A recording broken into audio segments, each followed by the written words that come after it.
I have the feeling that our assembly has come together in a quite complete form again. Yeah? So the German.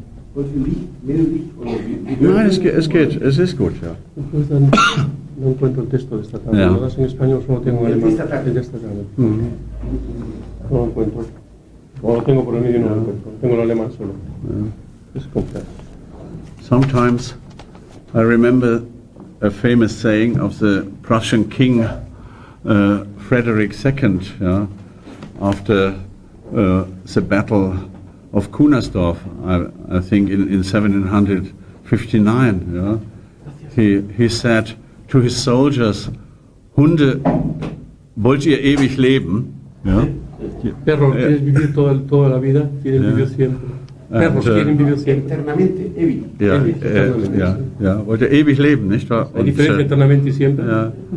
And for students that always come back, yeah, you could say, Hunde, wollt ihr ewig lernen? Perros quieren aprender siempre o eternamente. Eternamente, ja. Una variante de esa expresión. De vivir o aprender.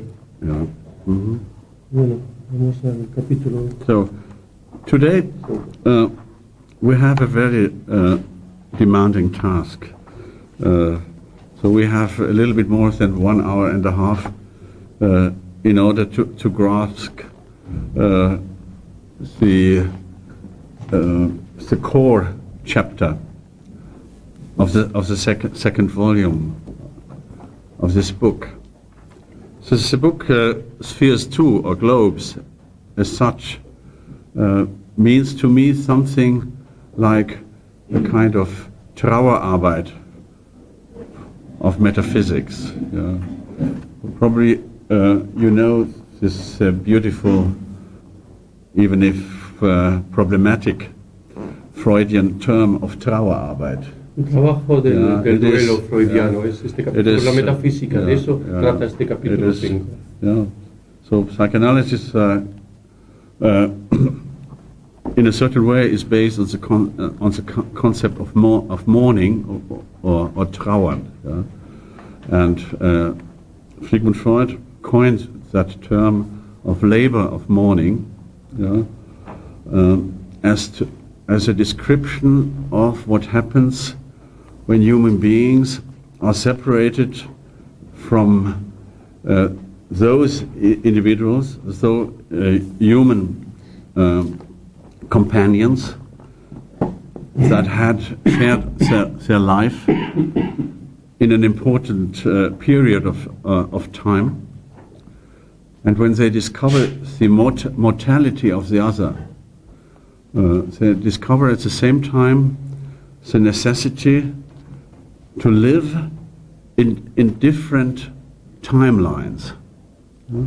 Life is, as it were, a patchwork of interwoven timelines in which my line is interwoven with timelines of those I love and those who have taught me, and of those who have been my parents, and those who have accompanied my life during its origins and constitutive periods.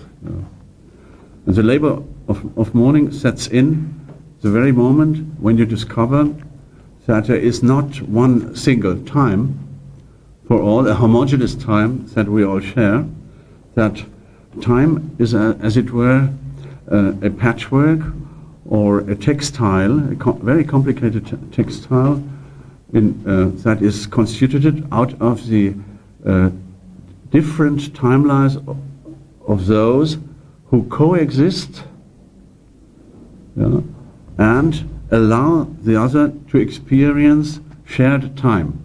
Yeah, so my time, your time, that is the essence of coexistence. Yeah? Because if existence as such means being thrown into a temporality, it means at the same time that I'm condemned to discover the temporality of the other. That is a subject that Emmanuel Levinas has elaborated on a very deep level. And according to him, quoting Heidegger, the death itself is just the impossibility to have a project. But a project, and here Levinas in that point does not yet speak out his ultimate thoughts. He does not say if it is my project or your project or a common project. So mortality and temporality lead us to the discovery that we share a common time. Of our being there is, as it were, a mosaic, or a patchwork of interwoven existential temporalities, and the very moment when the other withdraws, disappears, and when his thread of time, his thread of life, is cut off, I'm confronted with the fact that time is essentially finite. So it is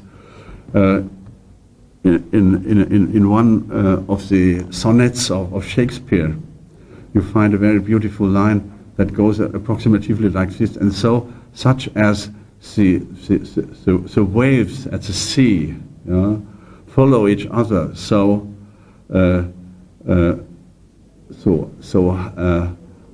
our minutes hasten to their end. This is an incredibly beautiful and poetic description of the work of finiteness. It is so the hastening of the minutes that hurry up to reach their end. In a beautiful compare with the ocean and the sea matter. But what I try to do here is a kind of labor of mourning on a higher level. But not only individual lives have this temporal structure marked by finiteness, but also whole ways of being, whole civilizations, or to put it in Heideggerian terms, whole epochs of being.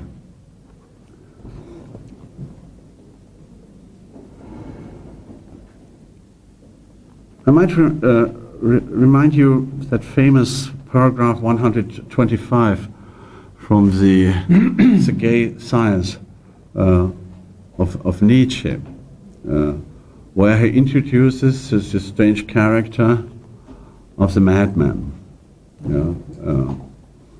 This is a man who runs out to the marketplace at daylight with a lantern or a lamp in his hand, shouting out, "I'm looking for men."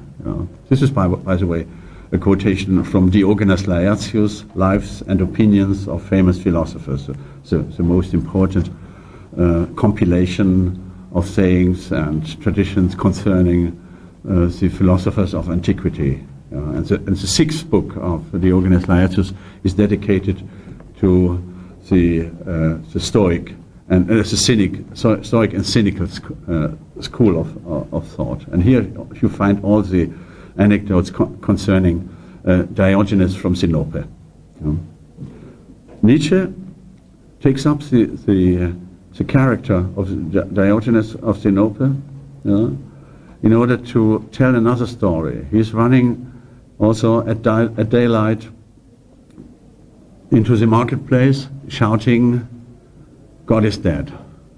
So it is a quotation from Diogenes Laertius, to be sure, but he uses this strange character of the original cynic to incarnate a new message that is announced among the crowd. And it is characteristic for the character of the cynic that he cannot believe, and he must not believe, that the others will believe. So he believes in the disbelief of the others.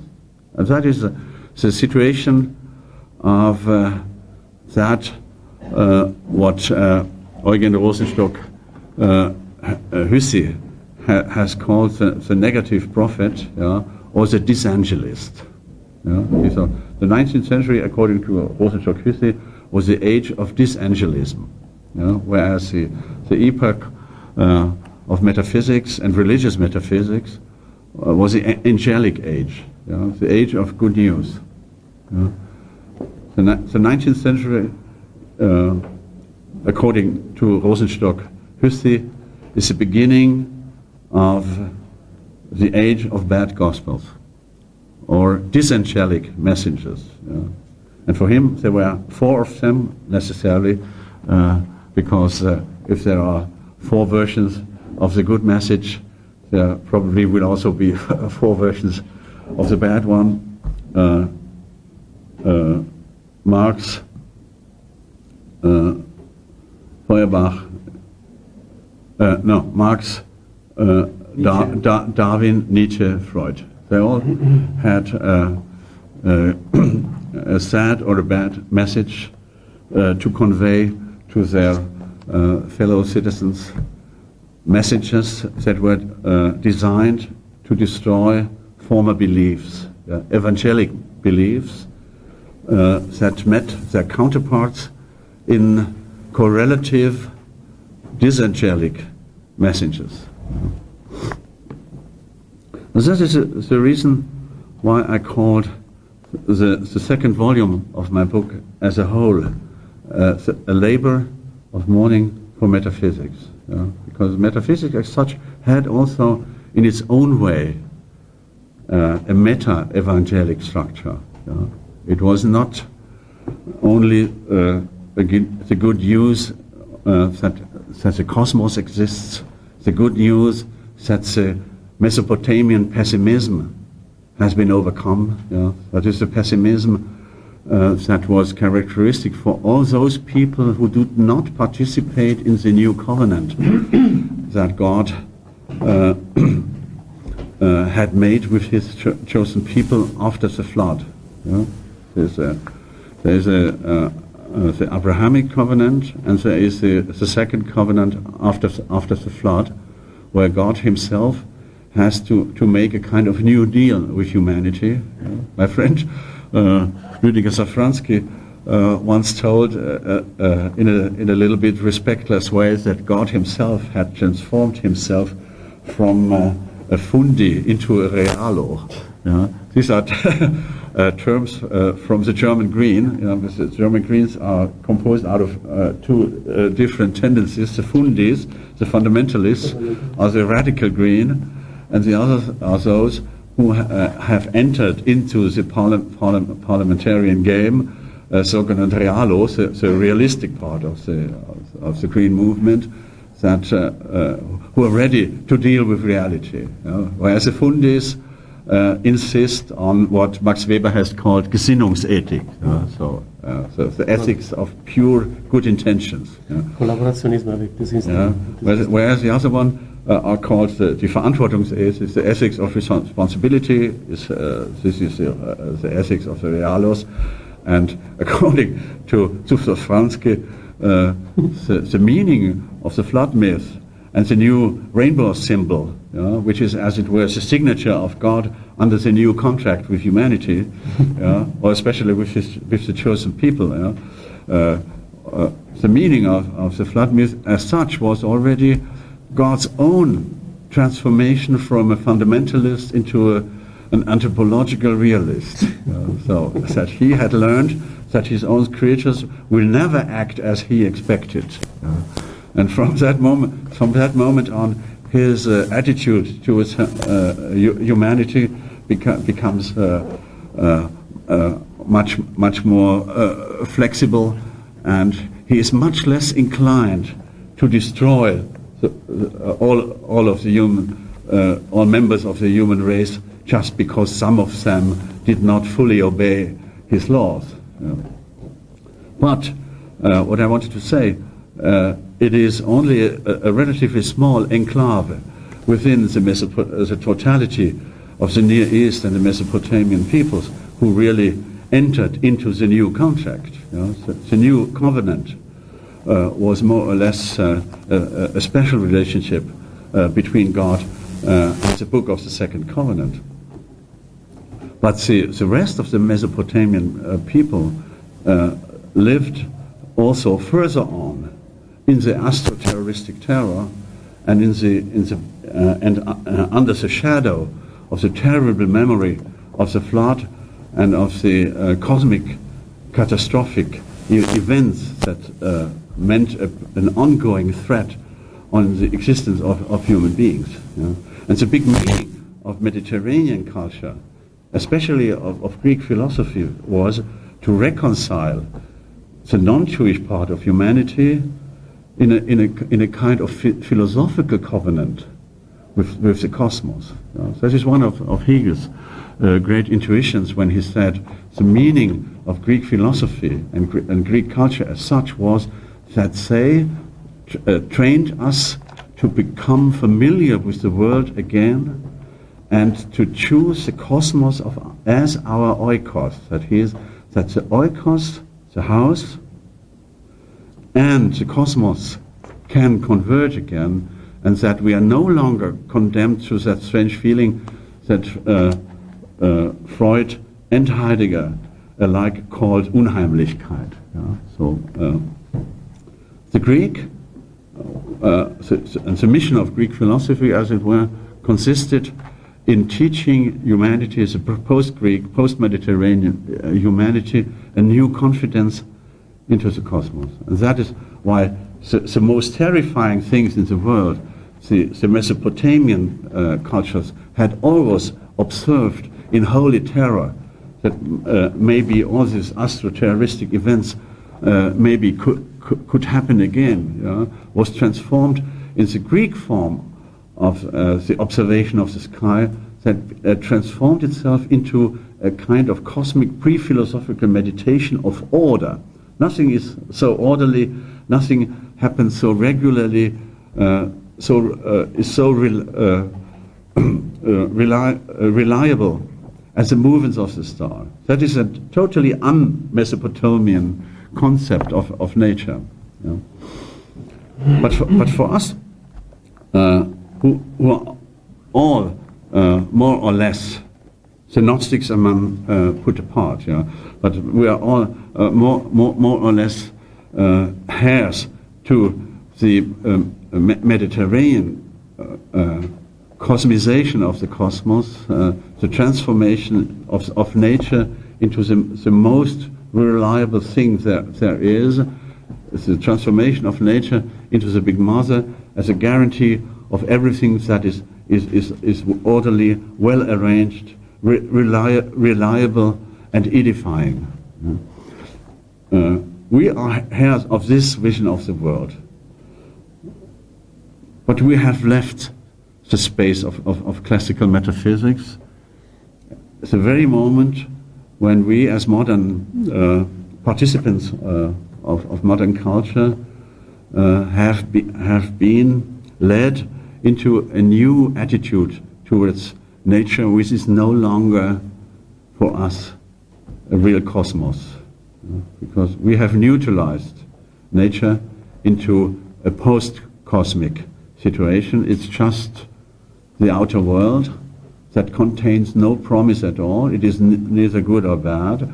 It is just a more or less regular form of chaos. The modern conception of nature is a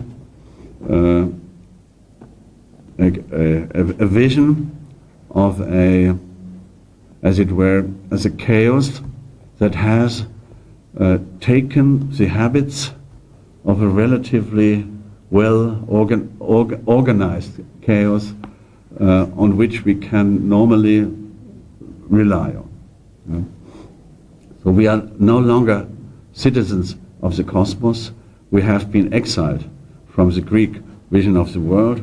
We have lost that edifying confidence that everything which is good is also round. We are now living under the celestic spheres. We have abandoned the Elysium, we have the abundance, the spheres of Jupiter, the sphere of the Sun, the sphere of the Moon, the sphere of Mars, the sphere of Venus. So this system of 8 or 10 celestial spheres that surrounded the Earth like a system of like a cosmic onion. So in the middle of which the Earth was placed and hidden, integrated, and protected by this system of several up unto 10 or 12 layers of protective protective shells and spheres. The material of which, by the way, was supposed to be this famous ether. The ether is the famous fifth substance of Aristotle. Aristotle has introduced the concept of the fifth matter, the fifth essence. The reason why, until today, sometimes we say that something is quintessential. That refers to Aristotle's invention, systematically necessary invention and postulate of a fifth essentia, because his system required a material carrier of the movement of circulation. His concept of movement was based on the assumption that every element, we have 4 elements in the classical physics, Aristotelian physics, that every element has its specific movement. For instance, water has the movement quality of sinking and spreading, sinking vertically and spreading horizontally. The air has a quality of rising and spreading horizontally. That is necessary to understand the nature of winds.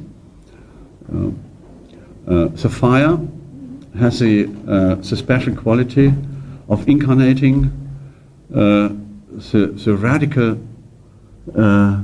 vertical movement upwards. It is so, as it were, the anti-gravitational element. And the Earth is gravity as such, that is that element that has a tendency to fall downwards in a vertical movement.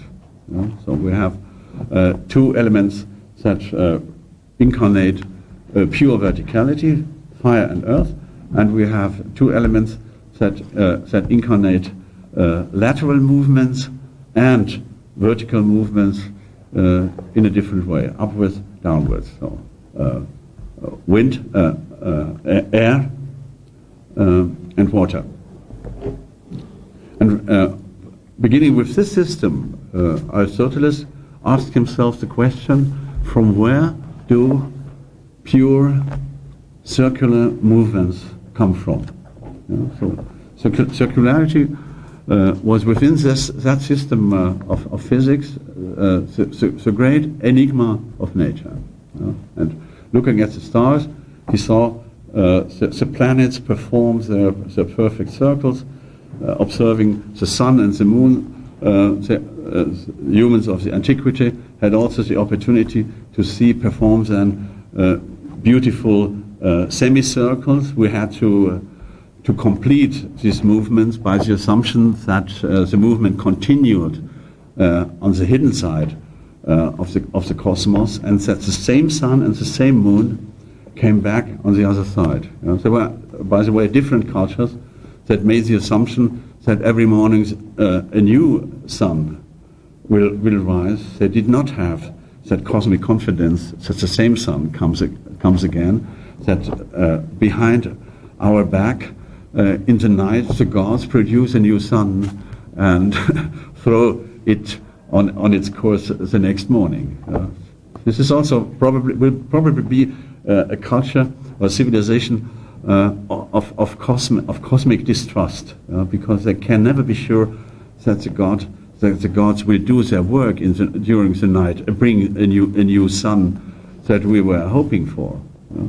But the Greek, luckily, had not this kind of trouble. They simply made the assumptions that it is the same sun that will come back, and that it simply performs a hidden part of a full circle, and that the same sun comes back. But it helped Greek imagination to develop a kind of spatial phantasma that was wide enough to contain the representation of cosmic spheres, of which we only see the upper half. That is very important, because the natural sky we see in a spontaneous way is obviously always only the upper half of a full sphere. But one of the miracles of Greek imagination is that they were capable of completing the half sphere into a full sphere. And that is what the spherical imagination is all about, to produce something whole from the experience of the revealed half.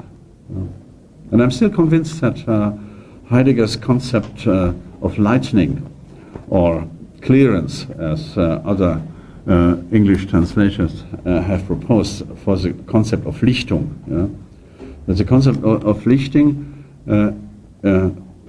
still pays tribute to this Greek genius of completing the visible part of the given nature with the second half that we cannot see, but we can postulate. It is, as it were, an experience we all can make when we look to the moon. We spontaneously complete the image of the moon by imagining the invisible part of the full sphere. That is our, as it were, spontaneous training in cosmological thinking. You look to the moon and you immediately think that something is wrong if it only shows the visible part to us. And we immediately think that there has to be a rear part we cannot see, but we can conclude that it exists. But as the moon does not turn around, we eventually never see it. Lichtung es el concepto de Heidegger del claro del bosque, originariamente de Heidegger. Es viene de Licht, de luz, y es un pequeño claro que hay un rascollo de luz en el bosque. Lo aplica la cosmología. But let me just come back to that central term, Trauerarbeit die Metaphysik, the labor of mourning for metaphysics. That means I do not have any deconstructive impulses or interests. I do not think that metaphysics have ever been so well established that the system needs to be destroyed or deconstructed. I think it would be enough to go around the corpse of metaphysics and to look at it as carefully, as lovingly you can, and say farewell and understand in the last moment, the moment of departure and the moment of severing and saying hello, to look at it as carefully as you can, and you will immediately understand why it could not work and why it could not be maintained over a certain span of time, or beyond a certain span of time. Anyhow, it is seen retrospectively. It is already a miracle that it could last for 2,000 years, and that it could withstand the corrosive work of human intelligence for such a long time. And so what I'm doing in this chapter is, this is, as it were, so the summit or the peak moment of what I call labor of mourning for metaphysics. I go around the tombstone of this, and I'm contemplating the most imminent moments when the metaphysical discourse was really at the peak of its intelligence, of its brilliance, and when it had reached the ripest form it could ever attain. And that's the reason why I had made the proposal that we read together a couple of passages of this book. Once again, do you have that obscene photograph on page 489? Could you see if this passage is here? Once again, I make this horrible joke with the placenta.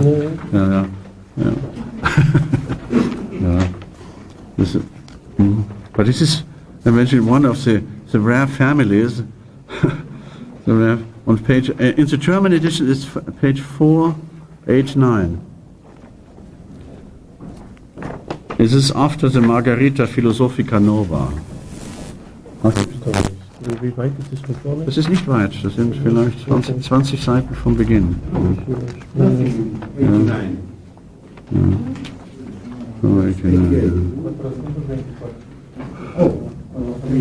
Ah, sí, sí. Está en la parte izquierda. Ja.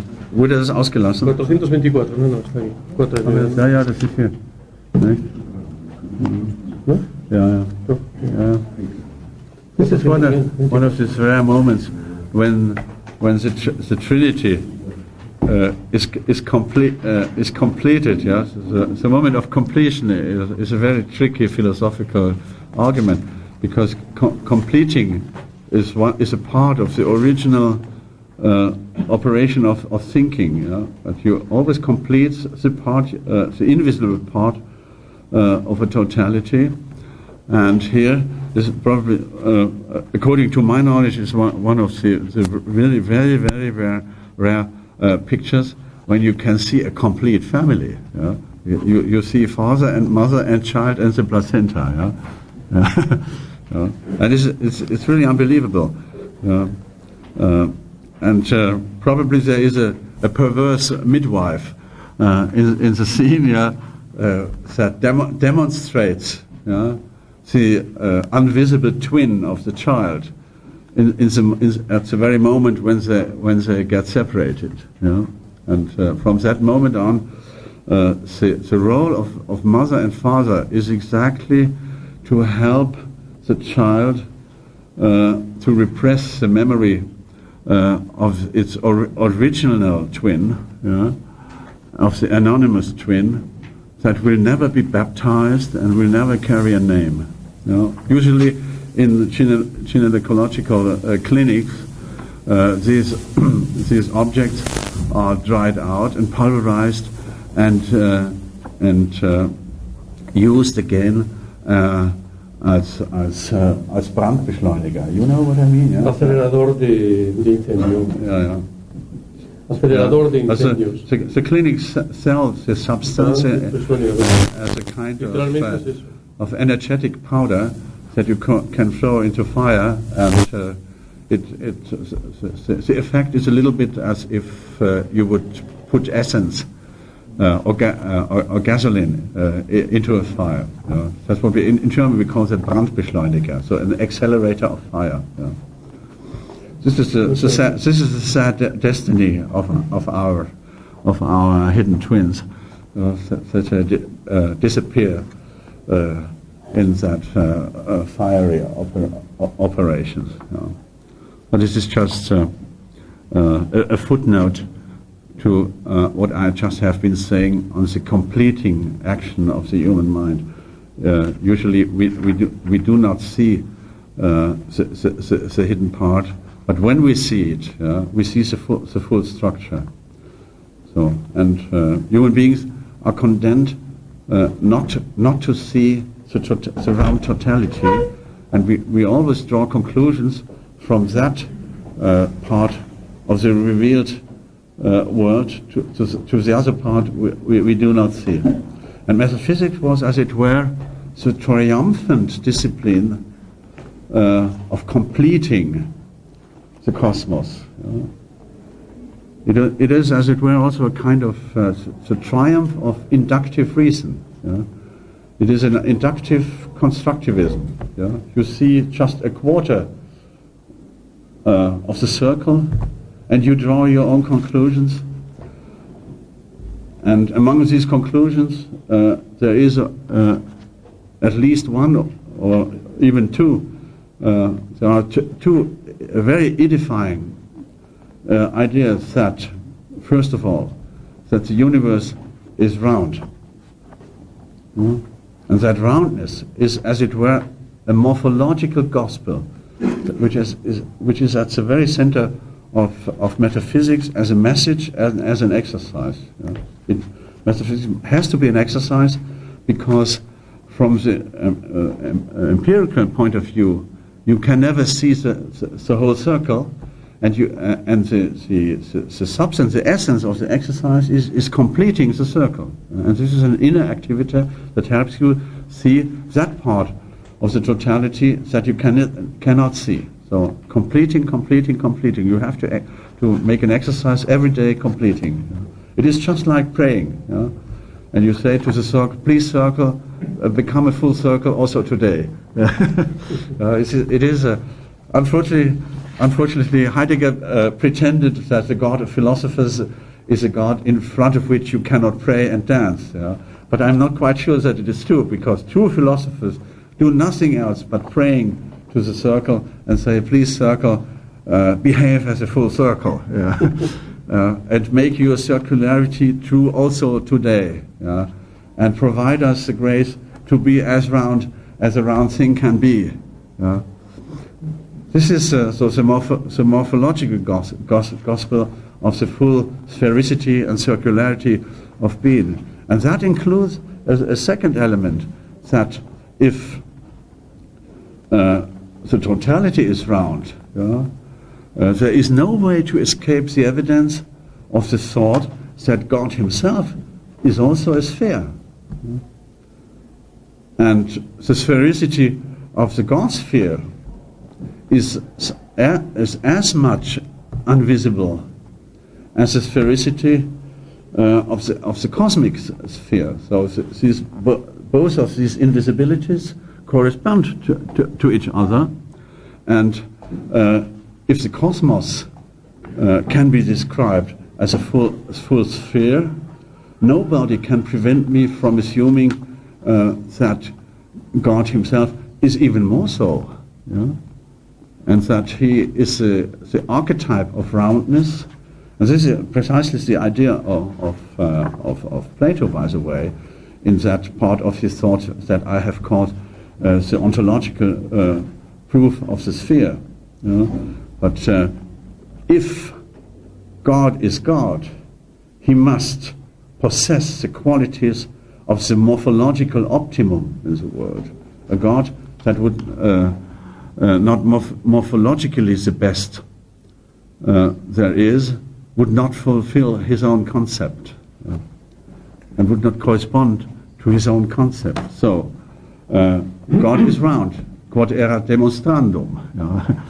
And if God is round, a pre-existential, pre-cosmic God is round, the first thing a good God, a sphericalogically, morphological, optimal God would do is to convey his own bestness to the first thing he will create, which is a cosmos, which is necessarily, once again, a spheric entity. Otherwise, also a creator God would not correspond to his own concept. And here we are light years away from the nominalistic assumption that the God, which is pure will, does not have to fulfill his own concept. That the nominalism of the 14th century was, as it were, the double outcome of two different kinds of putsch against the primordial rationality of the Greek God, against the necessity of God to correspond to his own concept, and the necessity that he fulfills his own rules, and that he is not a God of arbitrariness. From the 14th century on, the European thought came onto a totally new way because God was emancipated from his rational heritage and emancipated from the sphaerological tradition, according to which his very essence was to be round and perfect, and thinking as a good theologist meant automatically to run through a sphaerological training that helps you to understand God's qualities. I have a couple of reproductions in these chapters I would like to look on together with you. Let us look first on the picture in the German version on page 469. This is the second page of your copies, or the third page on your copies. Right at the beginning, a very, very strange picture. If you look at it, you will feel 406. Yeah, you will feel puzzled immediately, because you find God here in a position in which you were not at all prepared to find him. Could you please look at this book, at this picture, and tell me what is wrong with it?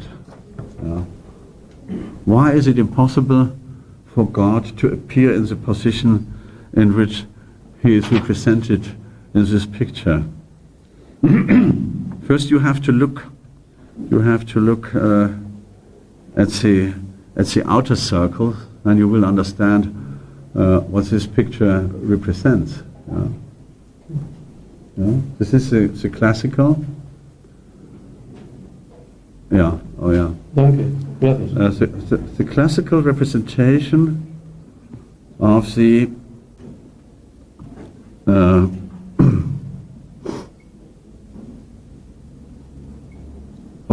Aristotelian cosmos. In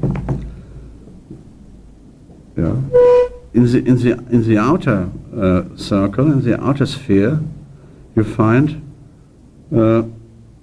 as it were,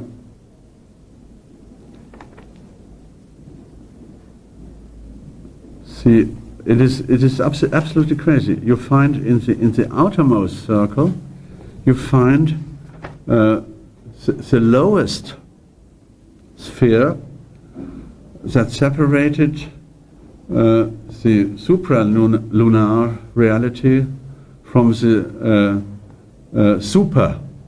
the infralunar reality from the superlunar reality. So the biggest frontier within the Aristotelian vision of the world is the separation between the infralunar and the supralunar world. So the Earth, as such, is residing in the infralunar world, and the other part of the world is the ether world. Ether is the matter of which the celestial spheres are made of. And so you can step upwards. The outer sphere here incarnates cosmological madness, because the outermost sphere is occupied by the moon. It should be the innermost sphere that separates the earth sphere, the realm of the earth, from the heavenly dimensions. The next one is the sphere of the sun, then what follows is Mercury, Venus, Mars, Jupiter, Saturn. Yeah? And the innermost circle here is the celestial sphere that was called the Empyreum, that is, or the crystal sphere. So the last the last wall of the cosmos. Yeah? And usually, in the innermost part, you are supposed to find nothing else but the Earth. Yeah? In a regular Aristotelian vision of the world, you should find the Earth, then the sphere of the Moon, the sphere of the Sun, and so forth, up to the 8th spheres, which is the crystal heaven or the Empyreum, where the blessed souls are living. You know? So you see, also for the people who have been living within this vision of the world, the things were far from being cosmologically clear. So here we find a very strange structure, because here God is in the middle, is in the center of the Aristotelian world, whereas for every good Aristotelian it is absolutely clear that the Earth has to be in the center of the Aristotelian sphere, and in the middle of the Earth, again, we have in the Catholic tradition, we have another separate world, which is a world within the world, and that is called the hell. You know? So the classical Catholic Aristotelian vision of the world is infernocentric. You know? And as a good reader of Dante, yeah, we know that in the center of the center we have a very impressive inhabitant called Satan, yeah, who is living in the middle of a frozen sea, yeah, crying and weeping all the time, but unable to weep because he is living in such a cold that his tears freeze immediately, so that his eyes are hidden under thick layers of his own frozen tears. Yeah? But he has wings, and he's shaking his wings in such an angry way that he produces enough cold, yeah, to provide cold for all living beings and all creatures that have turned their back to God. Yeah? So the satanic cold, yeah, spreads everywhere from the ice sea at the bottom of the world. This cold penetrates as a kind of perverse air conditioning system, yeah, yeah, and just into the soul of every human being. Yeah, we are, as it were, air conditioned by the devil. Yeah, our cooling systems are directly connected with the bottom of hell, from where all metaphysical cold stems. Yeah? The rest of the hell is hot. Yeah? It's a hot hell. Only the bottom of the hell is a cold hell, and all the other layers of the hell, all circular, by the way. Yeah? It's a perfect. It's the triumph of a perfect urbanistic rationality. It's a perfectly round city in 9 layers. Why not? Yeah? We meet all these numerological games that were characteristic for the Neoplatonian interpretation of the hierarchy, also on the dark side of the world. Also Dante's hell is, as it were, an inverted Neoplatonian system, organized as the city of suffering, or as you say, as a regno of pain. Die Wehstadt heißt es an einer Stelle im Deutschen.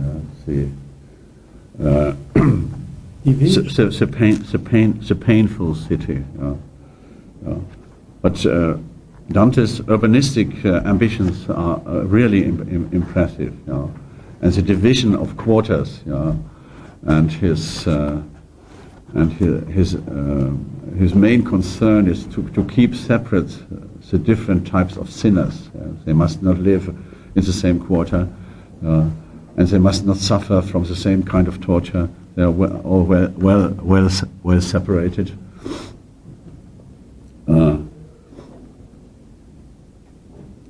Well, this is essential. For Aristotle, there was no hell. That was a reason because he had a quite simple vision of the world, putting the earth into the center, which, by the way, implied that the earth occupies the lowest place in the cosmos. It is not a privilege. It is a disadvantage to be in the center. That is, by the way, what Sigmund Freud had not understood when he invented his famous myth, or also all modern interpreters of the so-called Copernican turn had not really understood that to be placed in the middle of the cosmos was not a privilege, but a cosmic disadvantage, because the Earth occupies a place that has displayed the biggest possible distance towards the ethereal spheres. And when all good and substantial and orderly and well-organized things happen up there, the Earth occupies necessarily the most unorderly, the most unruly, the most humble place. And this is the only place in the cosmos where death happens. It is the only place where mortality has come to power. In this lunar world, finiteness is ruling. The four movements have come to power. The fifth movement actually does not exist in the terrestrial dimension, because the pure circularity is a quality of the fifth substance, the quinta essentia, and the quinta essentia is a substance all the spheres beyond the moon are made of. Human beings are deprived of the privilege to participate in the celestial substance. We have no ethereal element in us. We are made out of earth and water and air and fire, and unfortunately ether was forgotten in our construction, and the only thing that helps us to transcend our miserable position is the fact that thanks to the divine creation, we have reason that helps us to climb up the cosmic ladder and to emancipate us from this stronghold of mortality in which we are condemned to live. It is necessary to know that in order to understand why the moderns, the post-Copernican moderns, are all inclined to misinterpret the centrality of the Earth as a privilege. It is exactly the contrary.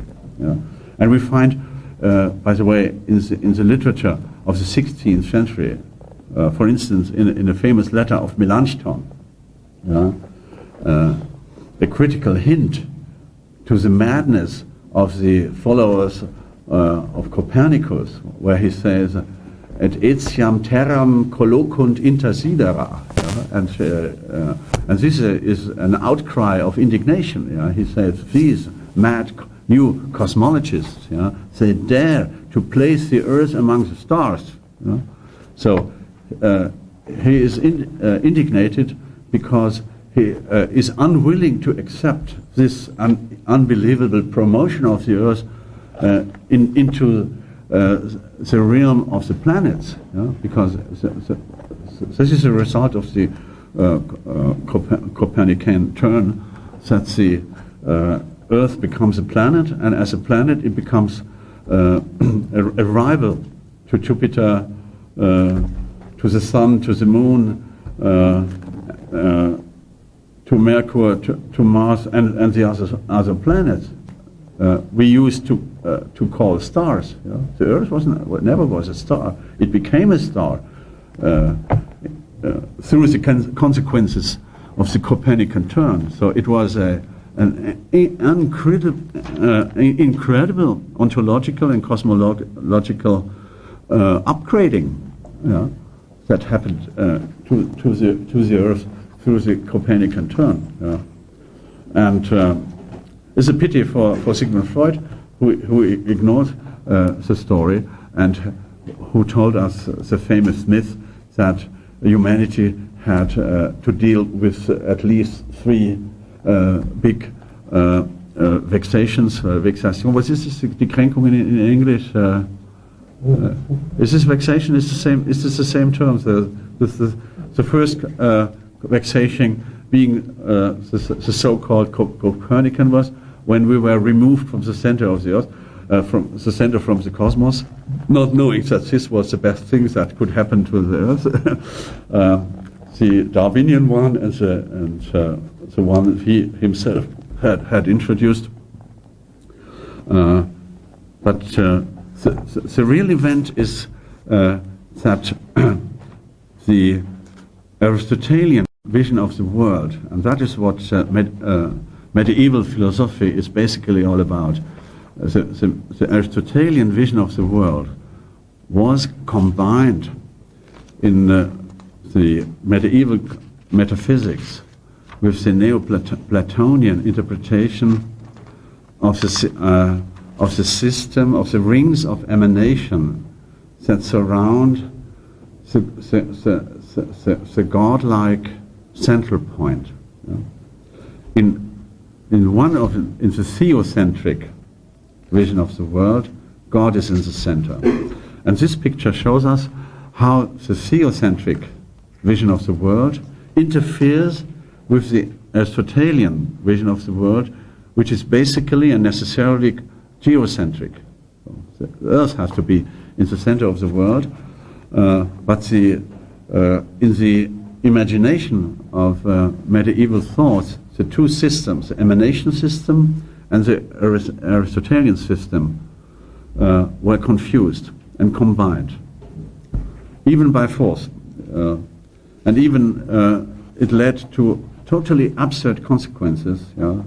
For instance, the constructions of World's Fairs with 22 circles, which were absolutely incoherent and made ontologically and metaphysically and cosmologically no sense at all. You will see, if we go on, how these new constructions look like. For instance, on page 478. 414. 414. We have a cosmos. This is a picture from the 17th century. It's a late avatar of the medieval cosmological speculation. It is an absolutely strange projection that shows how the Neoplatonic system, as it was designed by pseudo Dionysius Areopagita, and the Aristotelian system were combined. You see here Terra in the middle. That much is correct. And then you have what is really strange. The first four spheres are the elements: terra, aqua, aer, ignis, which is in itself an absurdity, because the elements had never been conceived as spheres before. Then you get the next 8 spheres which belong to Luna, cosmologically correct. Merkur, correct. Venus, correct. Sol, the sun. Yeah. Jupiter, Saturnus, and then Coelum Stellatum. That is the layer of the heaven which is also called the Empyreum or the crystal heaven. Yeah. Okay, we are here already on the 10th, or no, on the 15th level, and then follow 9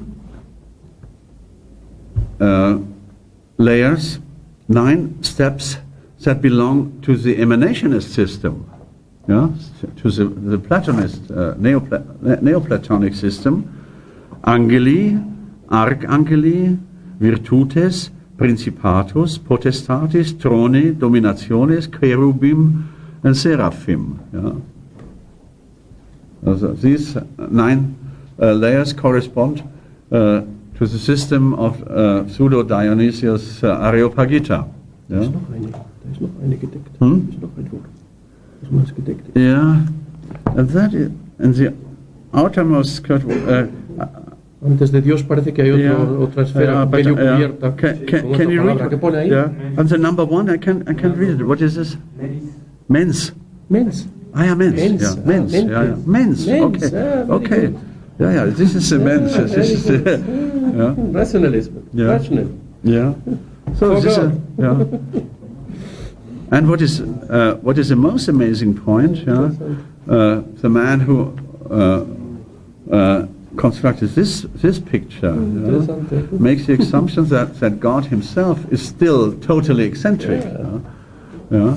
But Engel und Erzengel. Yeah. Por encima de los ángeles y los arcángeles, la razón. Yeah. Teocéntrico. Está bien, es curioso. Yeah. Are you sure that it's men? Are you sure? Yeah. Can you read it? Yeah. Rationalism, Catholic rationalism. Yeah, but actually, I'm not quite sure if it's really very Catholic, but, because the picture is taken from Robert Flood. Catholic rationalism. And Flood was a theosophist who lived at the periphery of classical Christian thought. Maybe not necessarily a good Catholic, yeah, because this is not very Catholic. I would say this is not really, it's not Catholic. Yeah.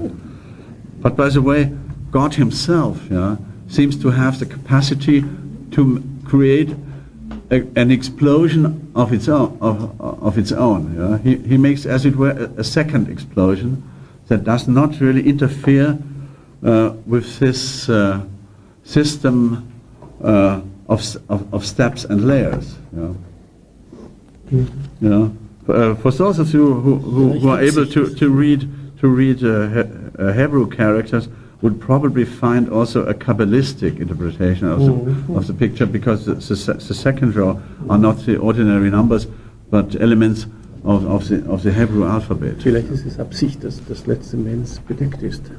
Yeah, no, I glaube it's just it is a graphic obstacle. Yeah, but I think you are right. Yeah. But these are circles. They are not circles. It's a spiral. Yeah, it's a spiral form. Yeah. Yeah, that's due to the fact that for Robert Flood is one of the thinkers who has thrown first glimpses into the world of evolution. Yeah? So, and the spiral form is a geometrical approach to the idea of evolution, that something can turn around and get higher at the same time. Yeah? So it is a compromise between geometry and history. So this is one of the ways how time enters into the pure morphological observation. that is an idea that sooner or later will lead into the Hegelian world, where time and being were correlated for the first time in such a dramatic way. And even if Hegel tried as hard as he could to remain faithful to the priority of the logical relationships, otherwise you would not need a Hegelian logic. If everything is evolution, you do not need a logic. You just need a big enough narrative. But Hegel and his fellow philosophers were living exactly on the threshold between this divine mathematics and divine geometry and history. And that's the way how time invaded into the atemporal dimension of the creation. There are other very weird pictures. One I love very much is the painting of Francesco Botticini, the Ascension of Mary. You find that in the German version on page 522. I love it because it is one of the clearest demonstration of Catholic Neoplatonism, where all... Bastante más adelante. Because this is como unas 20 páginas más tiene que estar, más o menos. It is somewhere in the middle. Sí, 433. No, 53. Yeah, it is next. Sí, 450. It is next to the 53. Next to the Stockhausen picture. Francesco Botticini, the Ascension of Mary. This is what in Spanish, Ascensión. Ascensión de María. Ascensión de María. At the bottom you see the empty tomb, surrounded by angels, to be sure, and this is the most beautiful form of a Christian op-ion. You know the op-ion. This is the open spot in the cupola, in the dome of the Pantheon in Rome. And here you get a Christian version of this op-ion. You can look into the heavenly spheres, and inside are sitting, as in a big divine opera house, the angelic audience. It's very nice. There are 9 layers. So Neoplatonically correct. They are sitting in the logen, in this neon logen, and are all participating in the main event of this opera, which is the Ascension, so the elevation of Mary and her integration into the Holy Family. It is for Catholics, this is a sublime moment, because from this moment on we cannot be sure that the Trinity is only male. But there is a point, It's not Ascensión, it's Asunción. Yes. It's not active but passive. She's attracted. She's not going by herself. Activity and passivity. It is a technical question. If she has an own motor, or if she's attracted. So she's and this is, by the way, a very Aristotelian idea. Because in the Aristotelian world, the strongest causality is the causality of attraction. But it is not the magnetic attraction, but it is a metaphysical attraction, because nothing is so attractive as goodness. Yeah? Quizás podamos leer esa pequeña... It is not, esta cita aquí. or as it were, it is a kind of metaphysical magnetism. Nothing is so attractive and so powerful as a goods that pulls everything towards itself. And so probably Mary did not need a bike or nor an aircraft device or something like this. Yeah, her elevation was just the fact that her body and her soul corresponded to divine attraction. Yo creo que la esencia, la quinta esencia, me di cuenta tan pronto lo dije, pero dije no quería interrumpir. La quinta esencia quizás esté en esa cita que podíamos leer, está de inmediato ahí pegado en el final de la página. Un momento, lo acabo de tener en alemán. Ich meine, hier das hier. Liest du es mal einfach? Ja, ganz kurz. Ja. Espera que lo tengo en alemán y me acaba la traducción. Lo acabo de tener ahora, si lo tengo aquí en alemán. ¿Dónde está el Robert Flood en español? ¿Dónde está? Aquí lo está, ya lo tengo. Final de la página 453. Como hemos visto aquí, porque le hace el punto filosófico de todo lo que lleva diciendo hasta ahora. Como hemos visto desde el punto de vista de la historia de las ideas, la duplicación de totalidad geocéntrica y totalidad teocéntrica no es un propión de la metafísica cristiano-católica, sino una consecuencia necesaria de la decisión esférica fundamental del clasicismo griego. Esto me parece importante remarcarlo. En el racionalismo esferológico de Platón, ¿dónde continúa esto?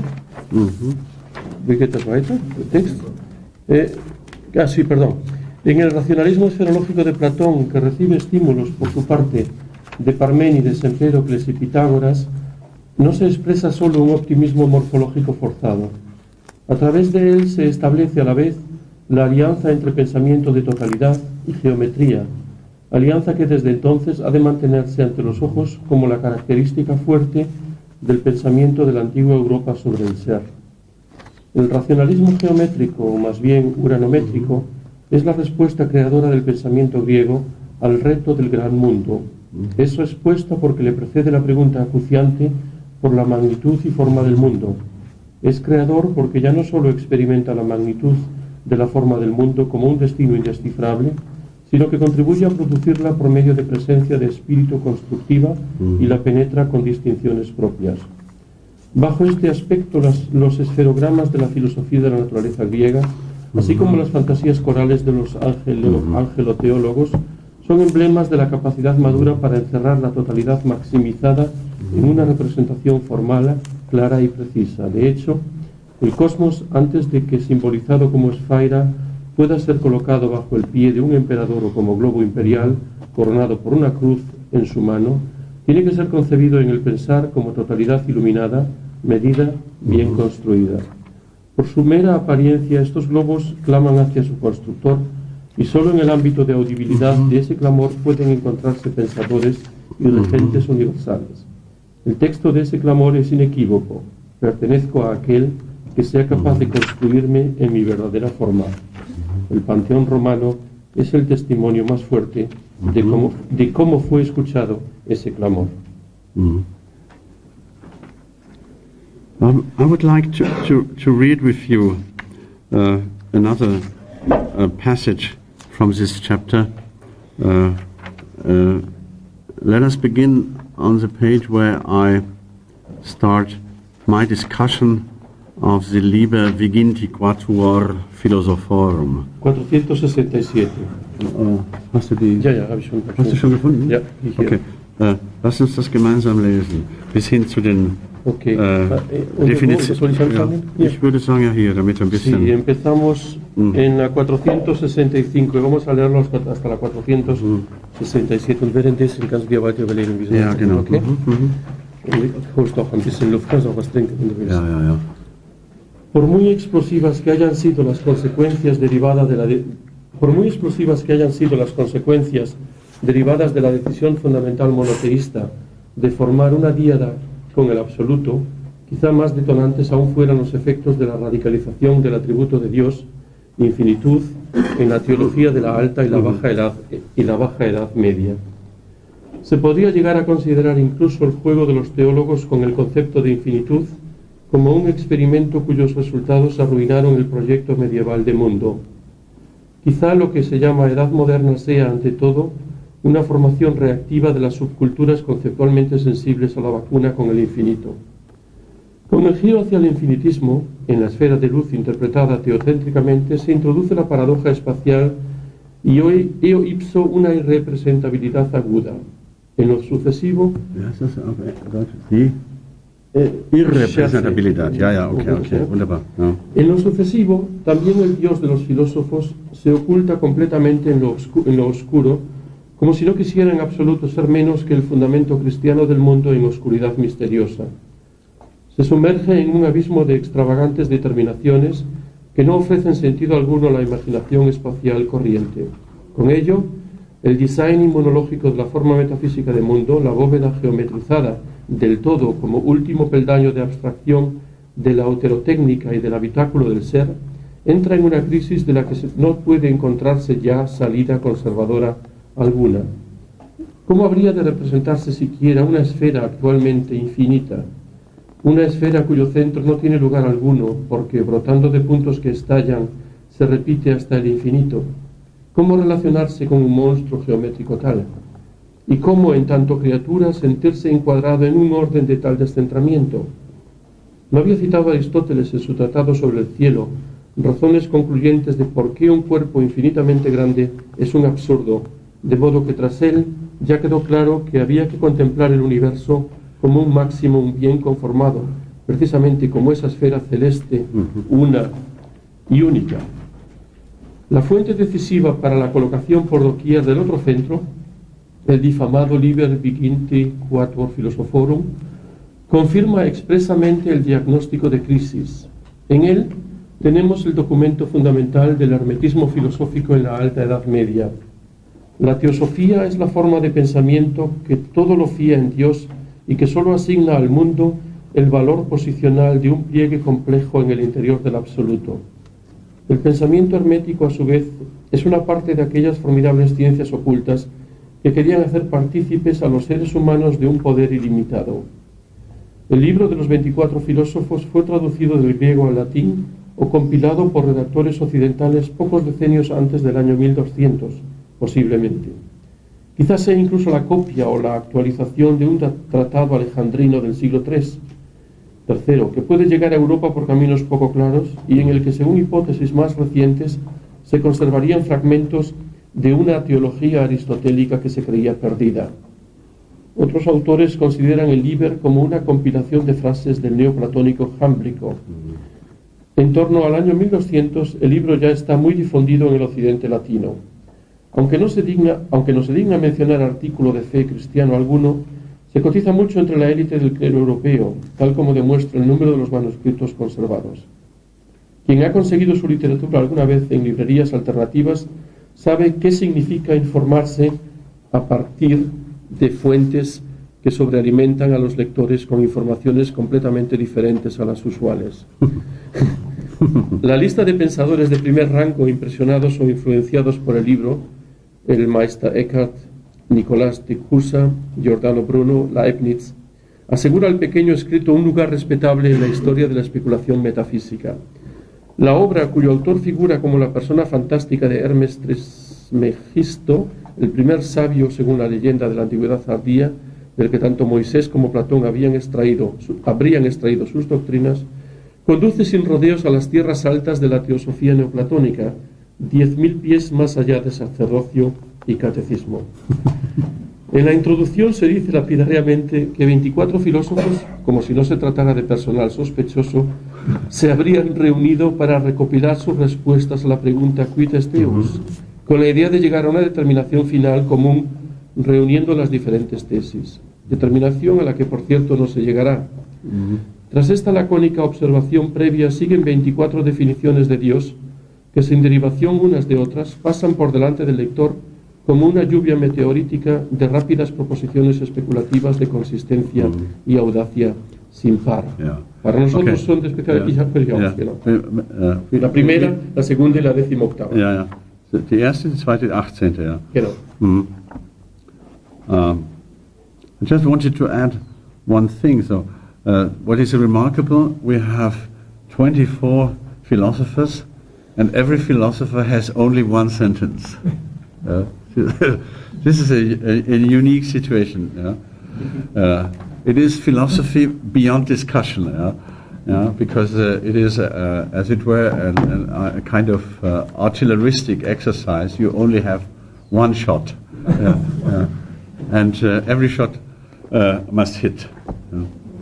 By the way, the greatest scholar in medieval studies in Germany, Kurt Flasch, has made a new edition of the Liber 24 Philosophorum 6 or 8 weeks ago, with a very fine commentary. The book as such is very short because 24 shots. That is not much text, but he has written an incredibly sublime commentary on it.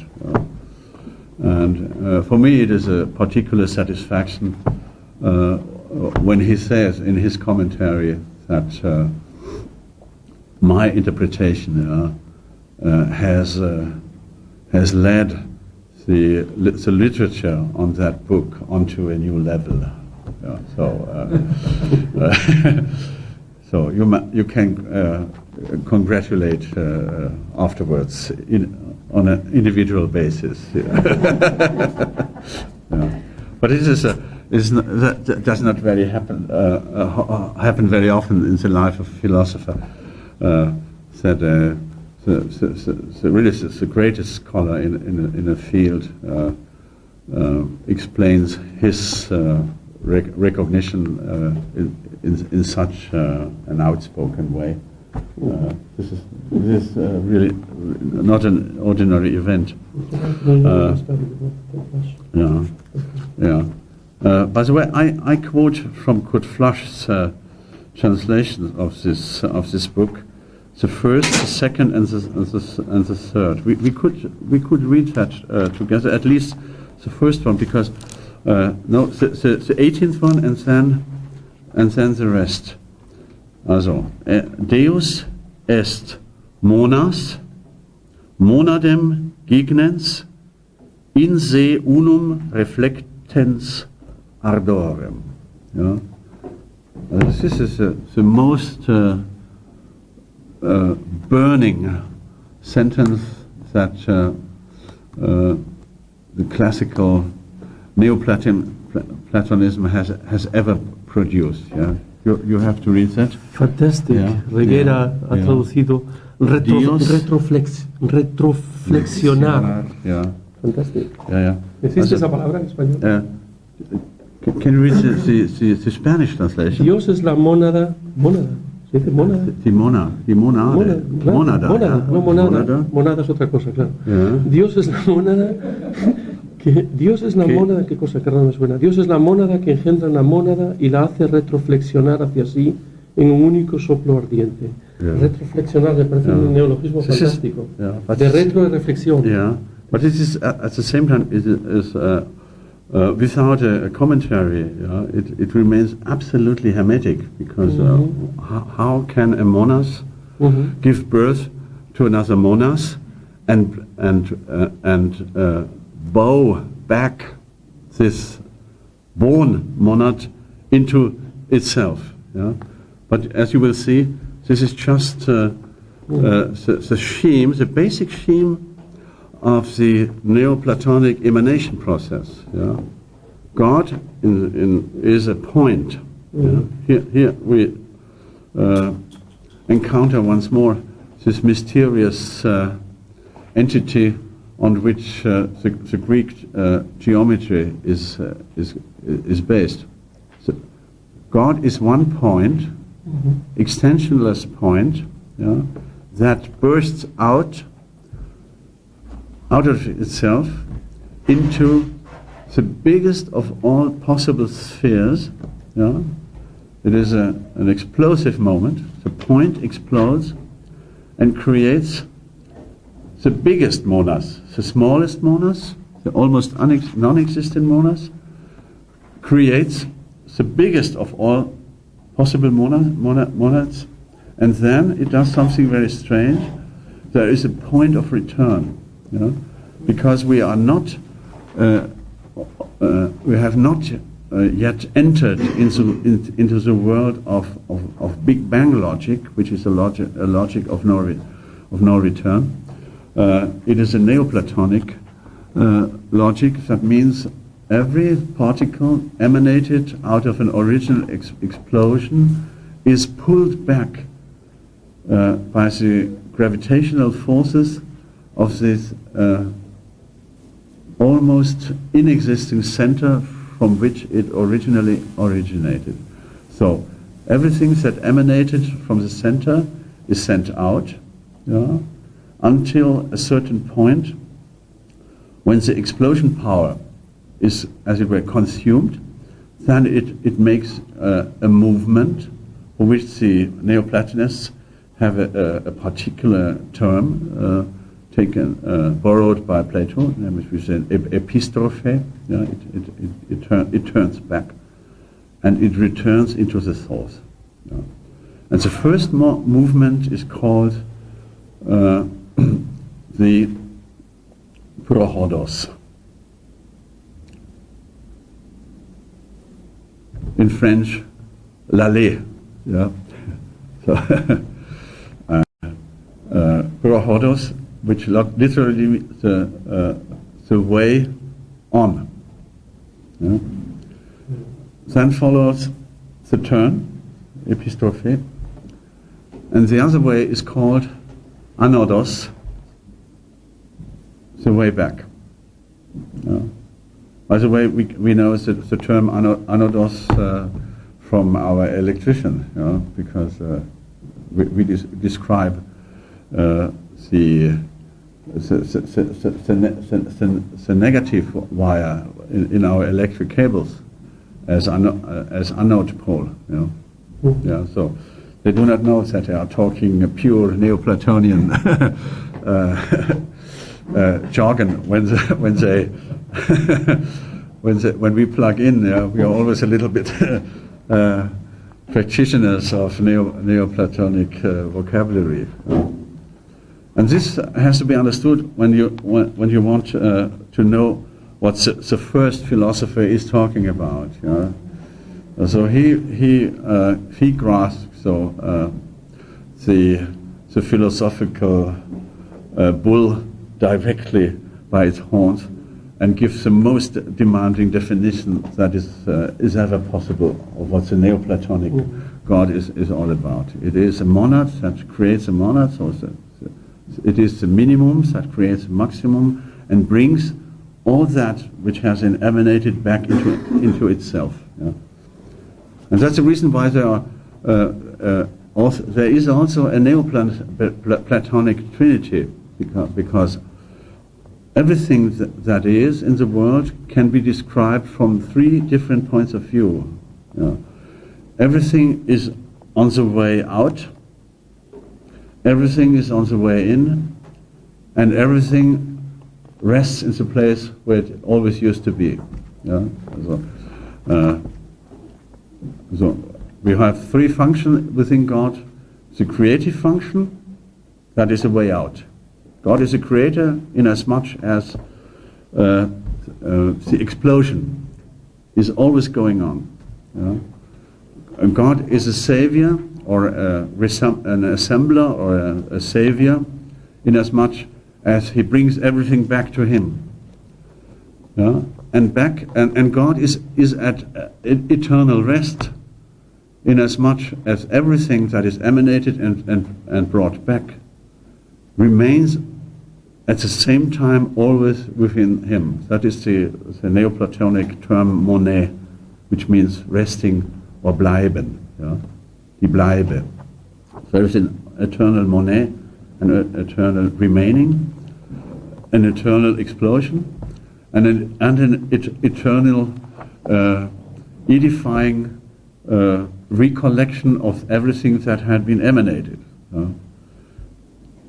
That is one of the reasons why Neoplatonist thinkers always felt at the same time familiar and uneasy with the Christian interpretation of Trinity, because Neoplatonists have a Trinity of their own.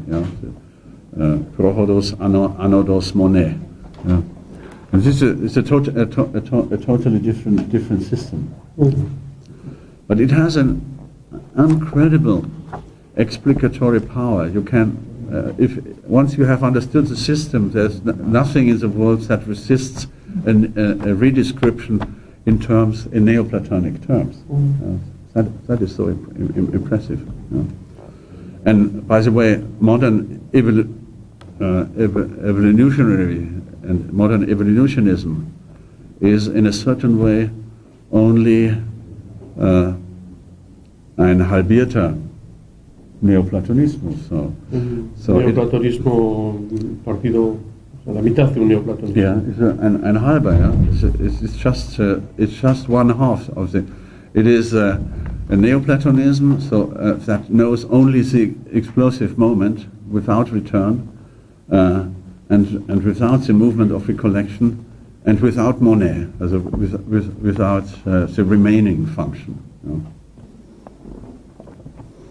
And the second sentence is also quite demanding and geometrically very inspiring. It says, Deus est Sphaera infinita, cuius centrum est ubique, circumferentia nusquam. Dios es la esfera infinita cuyo centro está en todas partes y su circunferencia en ninguna. This is it. So, yeah. Está todo dicho, ¿no? Yeah. Después de 4 días con esterología está todo dicho, ¿no? Yeah. This is probably the best question you can ask, or could be asked in your philosophical final examination. If you can give the correct answer to the correct interpretation to that, I would bet that you have become a complete philosopher. Because you should have found a way to give a satisfying interpretation to an obviously absurd, geometrically absurd sentence that becomes theologically and cosmologically coherent. But how? So if you have an idea, but by the way, and the last one, the 18 is also very beautiful. The 18th, God, das ist die Kugel, die so viele Umfänge wie Punkte hat. Dios es la esfera que tiene tantas circunferencias como puntos. Aquí ya se resume todo. But if you turn the page, you will see a picture, an illustration from the book of Thomas Wright, an original theory or new hypothesis of the universe. We are in the middle of the 18th century. That was the golden age of the multiple universes theories. Leibniz and his fellow philosophers in that time, they were all indulging with the fantasies of multiple universes. And we are lucky to still possess a couple of pictures that show how these intelligences understood the concept of multiple universes. You have this beautiful picture, and you see very clearly that all these worlds are intelligences. So every world is an intelligence having a central organ, which is a spheric eye, a not lateralized eye. We have been talking about that strange object, an eye that is not lateralized, that does not have a dark spot, an eye that is capable of looking around itself in 360 degrees. So, a divine eye. And around a divine eye, inevitably a universe rises. And the designer of this picture draw the ultimate consequences of this assumption. He demonstrates the multiplicity of divine eyes and shows how every eye is surrounded by a complete emanation system that is shaped by its own rays of sight. So an eye that is capable of emanating universes and recollecting universes, as all these universes coexist. This is so strange. And that shows that here begins, in a way, in the 18th century, they already had the first glimpse into what we call postmodernism today, because but in a naive cosmological form, they had no problems with the coexistence of universes. There were Leibnizian mathematicians, who tried to develop types of mathematics that were said to be valuable in every possible universe. And here we are. But in the meantime, we have replaced the worlds and the intelligences by the cultures. So we simply should remove the eye symbol in this picture and put a culture into it, or a tribe, or a village, or a nation, or a minority. It would inevitably lead to almost the same graphic structure. Replace the eye by a minority, and you have a postmodern cosmology, postmodern pattern.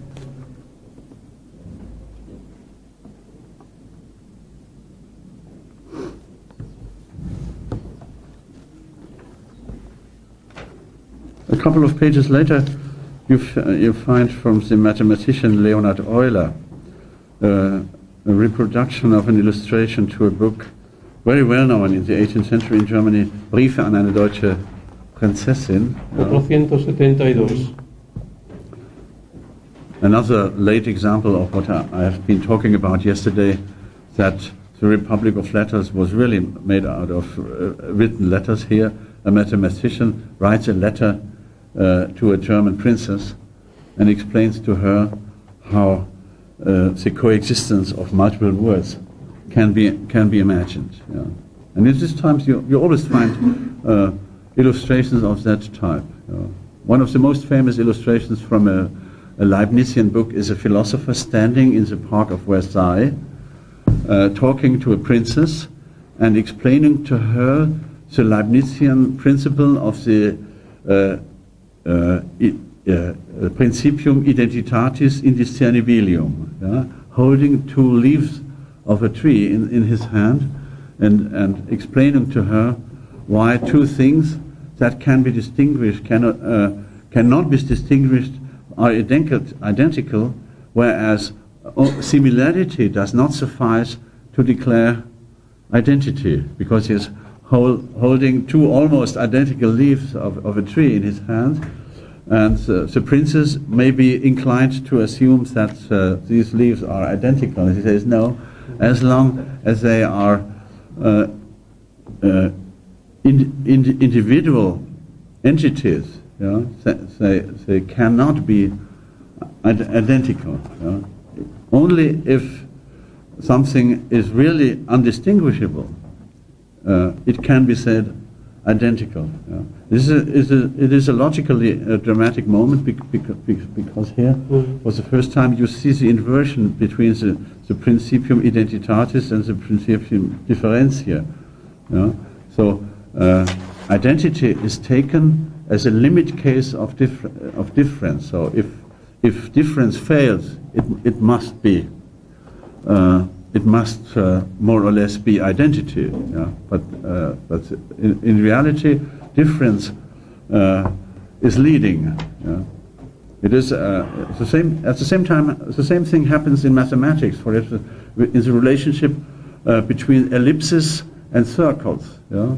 The circle is no longer the primary form, but the circle is exactly that ellipse in which the two focuses cannot be distinguished.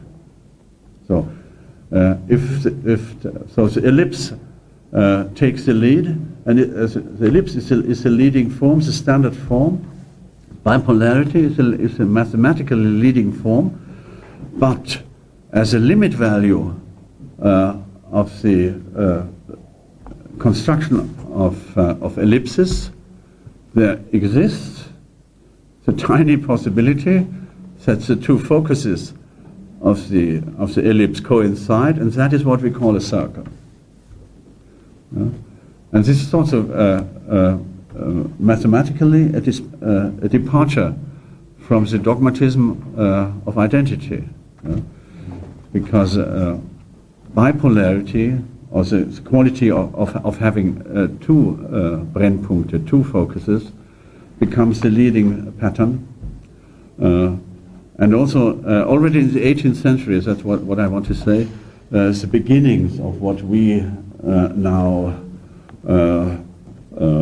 call Differenzphilosophie, had already been laid. And we are just reactivating the logical potentials that go back to the 18th century. And these pictures are very beautiful illustrations of that fact. Atención a esto, está partiendo de lo más trascendente de lo que está diciendo esta tarde. Porque es un punto que a partir de la cosmología medieval nos permite reinterpretar toda la discusión sobre la filosofía de la diferencia, introduciendo a través de la diferencia entre círculo y elipse.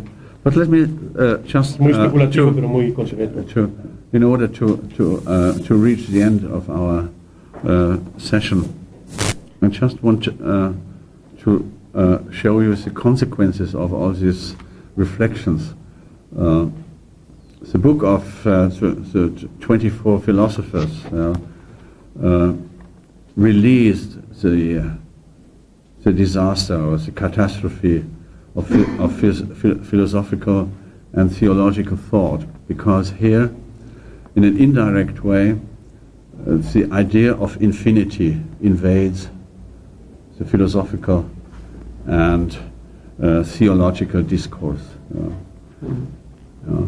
And if there is one quality that God, as a really existing God, cannot have, that is infinity. Unfortunately, the theologists did not understand that, and they were the most, as a group of the most eager thinkers that wanted to celebrate their God by attributing him to this deadly quality. But infinity is exactly that what kills, what will kill God. Yeah? They had not understood that God, as a God who can be a savior, a God who can be a shield, a God that can be a refuge, a God that can be a collector, a recollector of that which has been created, must never be infinite. Infinity is a deadly attribute, because with the quality of infinity, God loses his most important quality, and that is the quality to be the highest form of an immune system. So, or in other words, he can no longer be life. If God is life, you have to understand that life is something that cannot exist without immunity structures, because life is a self-sustaining, self-protecting, self-breeding, and self-healing entity. And if you take that away, if you introduce the virus of infinity into that which should be life, you kill it immediately. And from the 13th century on, theologists became, without knowing what they do, just a faculty of God killers, because they could not prevent to kill God. They could not avoid to kill him by praising him as infinity. It was really the prayer of the madman by saying, "Oh, how infinite you are." They made him disappear by attributing him this deadly quality of infinity. And they took off his most precious quality to be the highest ally of life. The highest ally of life should be life by himself. If not, it makes no sense to get connected to a non-life principle. This is one of the ideas that I'm dealing with in the following chapters, the following passages of this paragraph, Deus sive Sphaera. The book has the great disadvantage that the chapters in themselves are books. And no reader wants to read books in books. This is the mistake you have to forgive me when you really want to read that book. You must accept that here you are 8 books in one book, and the tragic chapter is this one, Deus sive Sphaera, or the exploding all in one. Ich würde sagen, langsam dem Ende zu gehen, dass wir die Folgen kurz vorlesen. Bist du das? Ja, wunderbar. Propongo que ya para ir acabando, quizás nos veamos un pasaje donde él trata densamente, como siempre, las consecuencias de lo que él llama el giro infinitista. Está al final de la página 477. Wo finden wir das? Ist hier für einen? Und in der Spanischen? Ich habe schon gefunden. 477. Okay. Schau mal kurz. Da lese ich ein bisschen. Weil es ist sehr schön, deine Sache auf den Punkt bringt, um langsam dem Ende zu gehen. Las consecuencias, hasta completo vamos a leer, un parágrafo. Las consecuencias del giro infinitista son incalculables. El establishment trascendencia entero tuvo que ser barrido fuera a causa de la devastadora colocación del centro en todas partes, pues en lo infinito pierde todo punto de apoyo la idea sacerdotal de que determinadas personas e instituciones estén más cerca de Dios. Ciertamente no nos la sabemos aquí con un dogma cosmosférico,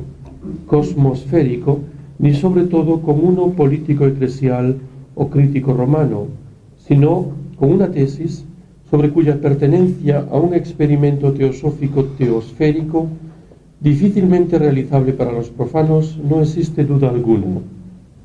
Pero, dado que la confusión constitutiva para el efecto universo católico entre los campos teológico y cosmológico de enunciados posibilita y favorece el intercambio puntual de doctrinas, resulta natural que la arriesgada infinitización de la esfera de Dios comporte consecuencias para la construcción, o más bien destrucción, del sistema cosmosférico geocéntrico. Es verdad que el drama de la modernidad, del mundo cerrado al universo abierto que Alexandre Coiré tipificó en el título de su estudio, solo llegará a su culminación en su propio campo y con argumentos típicamente sistemáticos, pero la fiebre infinitista salta de la dimensión teosférica al campamento de los cosmógrafos y cosmólogos. El fenómeno Giordano Bruno muestra claramente cómo el espíritu de la deslimitación, el fenómeno Bruno muestra claramente cómo el espíritu de la deslimitación saca a Dios y al mundo a la vez de sus viejas fórmulas.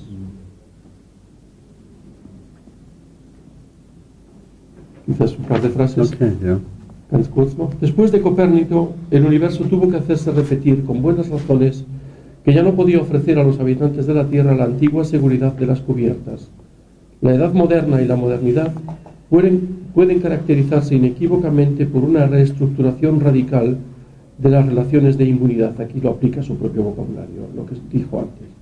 Pero no son Copérnico, Diches y Bruno quienes, en un proceso de daños relativo a la historia de las ideas, hubieran de responsabilizarse por consecuencias a largo plazo del infinitismo. Pues, si se entienden bien las cosas, mucho antes de sus tesis cosmológicas, la existencia humana ya había perdido todo estado de seguridad en el Dios desbaratado por el hermetismo. La teosfera infinitizada ya no procura protección alguna, pone en libertad.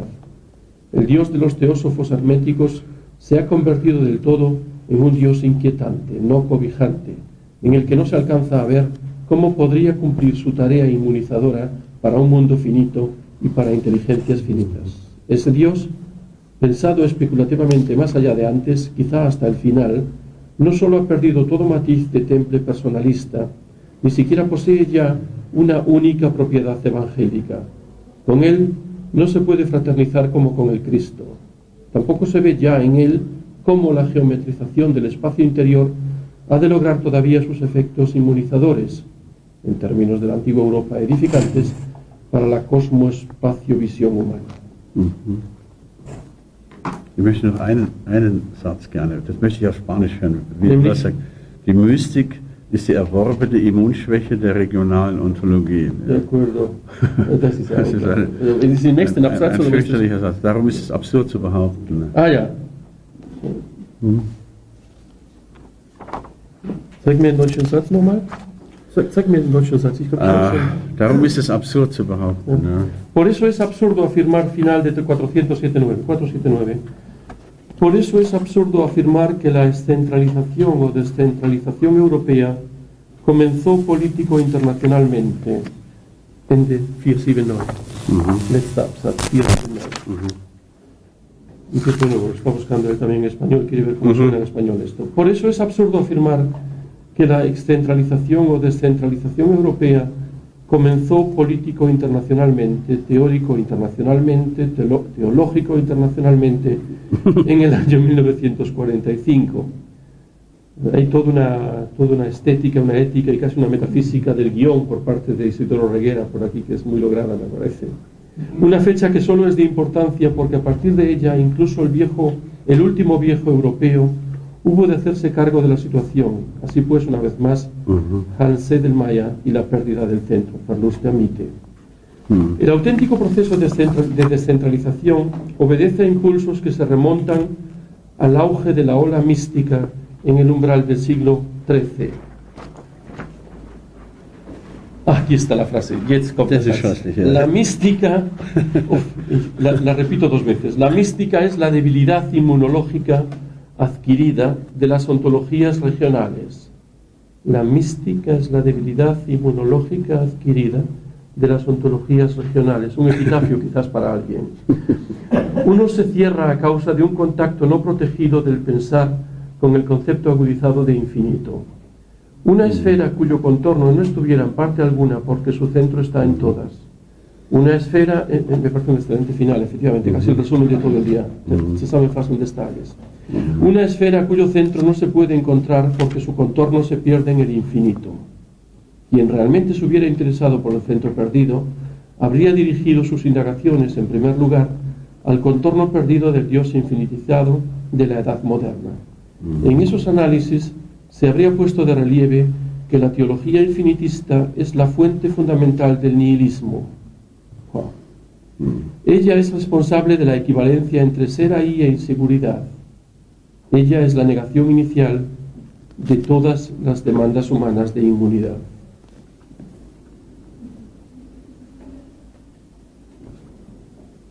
Jetzt ist es am besten zu schweigen, oder? Ja. Quizás ahora lo mejor es callarse Ja. y dejar que eso Ja. nos inmerja y nos inmerjamos Ja. nosotros. No, ¿Cómo but- se hace un sustantivo de inmersión ahí? Yeah. Y nos inmerjamos nosotros, que suena muy raro, pero me entiende, ¿verdad? Activamente, verbo activo, no pasivo. Yeah, but in mysticism, silence is the answer. But for us, we are just poor philosophers. We have to talk on. And talking on means that we have to perform the next step. Yeah. If it is true that philosophy can make this labor of mourning about the lost empire of metaphysics, it is also true that thinking will go on. Yeah? Thinking under new conditions within a new framework of references, and the spherological work now begins anew from a new point of departure.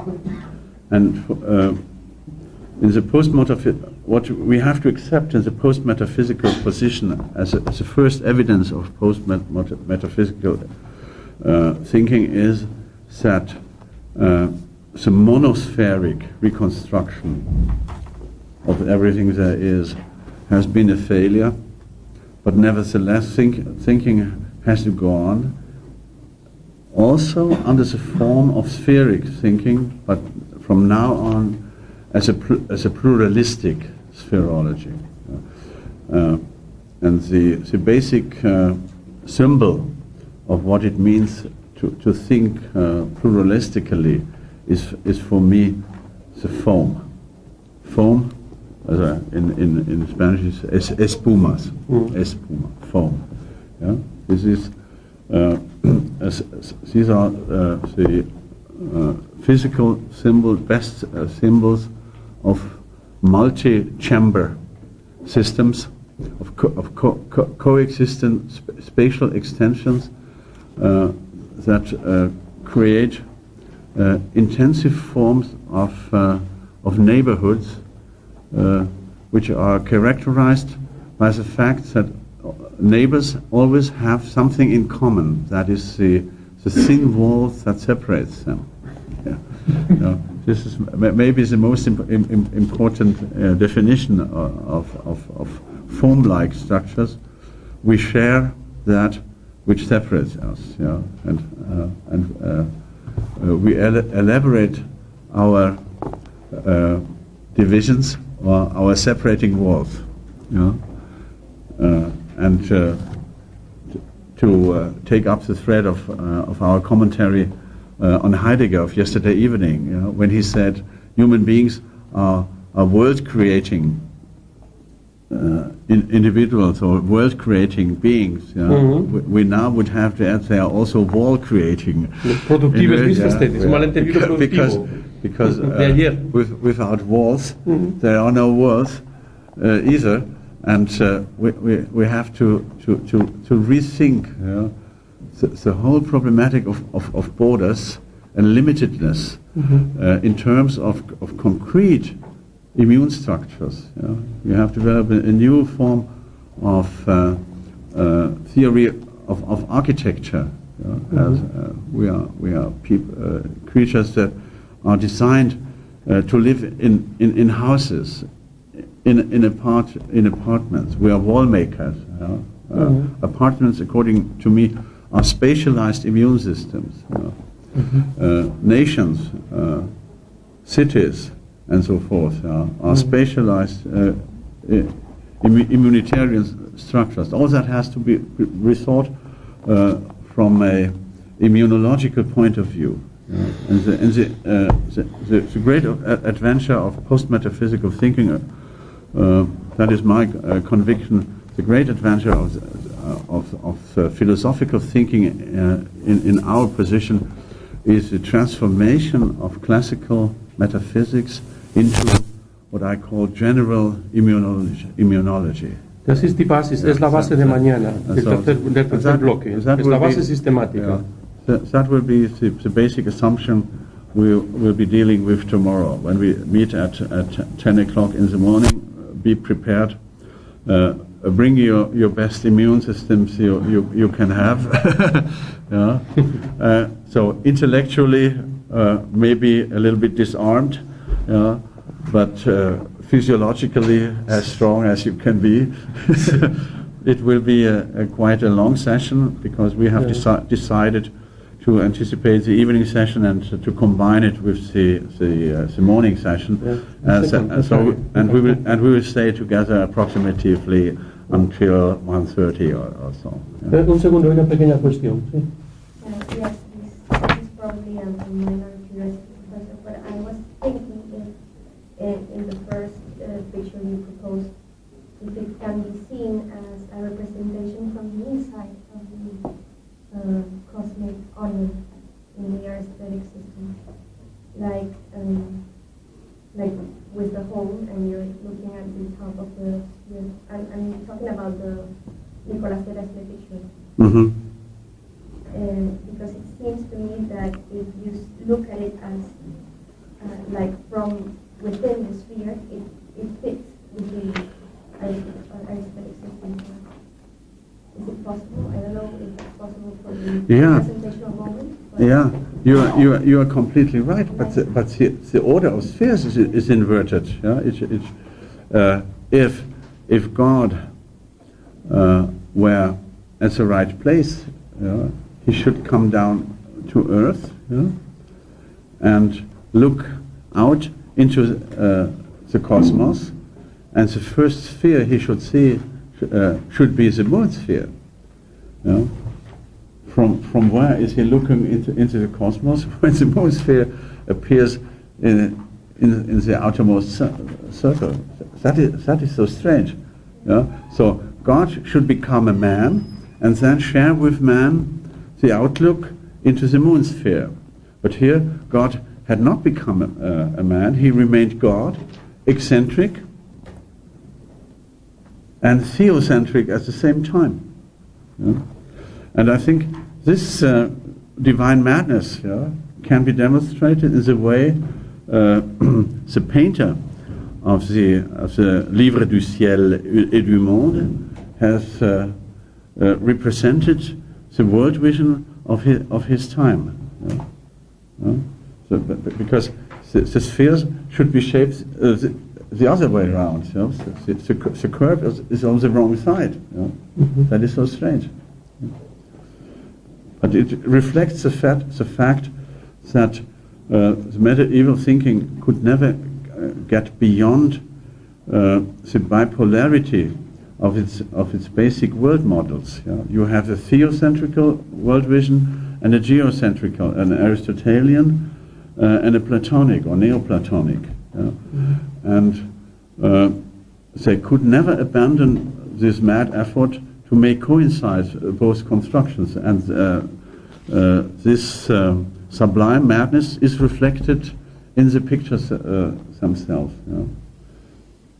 And so instead of deconstruction, I propose a close reading of the picture. You have to look at the picture until you suddenly understand what is going wrong with this world. Yeah. Okay, we have reached the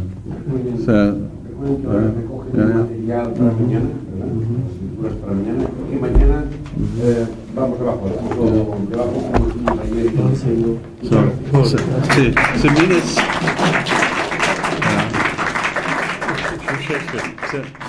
The minutes hasten.